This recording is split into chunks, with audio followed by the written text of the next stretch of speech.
So your turtle isn't basking, what are you going to do? Here's a few things I would do. Guys, before we carry on the video, don't forget to like, hit that subscribe button, it helps the channel, and comment any more questions and suggestions you may have.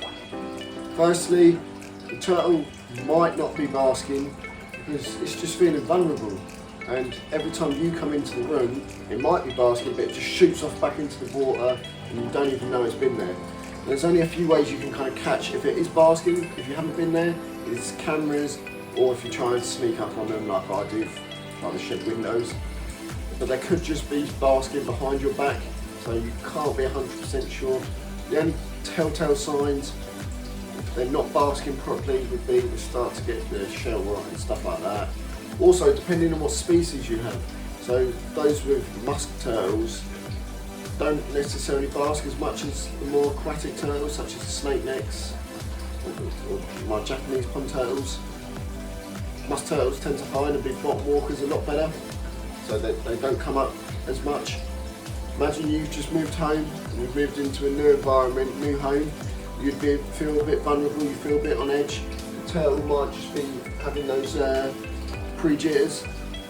So just give it a few days up to a month, let them settle in. Okay, turtles don't like change, they're a bit like me. They don't like change, so just give them some time.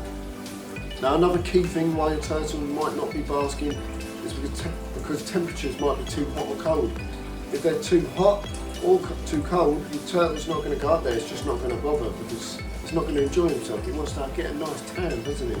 So we want to provide that optimum temperature. Now for aquatic turtles, I would say this is between 32 to 36, 37 area. You don't want to go much higher, you don't want to go much lower because otherwise there won't be much point getting out of the water.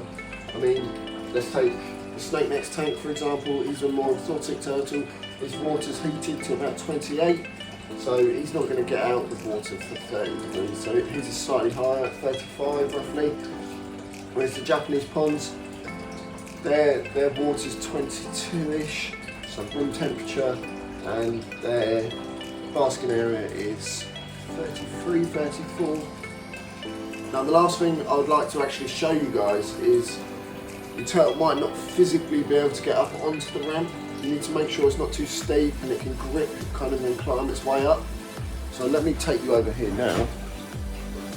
And as you can see on this basking area, okay, so this was a built-in basking area, you can see, and all he does is he swims up and he climbs up the rocks and gets on top. If the water's too low, especially for a bigger turtle such as Sakura down there, she really struggles to pull herself up, so you want to make sure that the water's high enough so they can actually climb on, it's not too steep, and they can actually get on it. They're kind of my key ways of checking if your turtle's basking and why they might not be basking. In terms of getting them to bask, and this is a really last option because it can be quite stressful for them, is forced basking. So basically just dry docking them, so just putting them in a box with a towel, making sure they can't get out, and then putting a UV bulb on them, make sure they have an area they can get away from that kind of heat. But that can be quite stressful. It does do them some good. If they enjoy it, even better. But yeah, that's kind of last resort, or if you're kind of medicating your tortoise or turtle. If they're really struggling and they're not doing, like, nothing that I've just said is going with what's happening, just take them to the vet, you know, play it safe.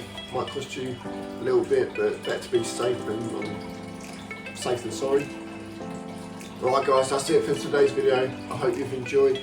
If you've got any questions related to this, just hit that comment box. I'll try and help best as I can, and we'll go from there. Also, like, subscribe if you enjoyed, and I'll see you in the next one.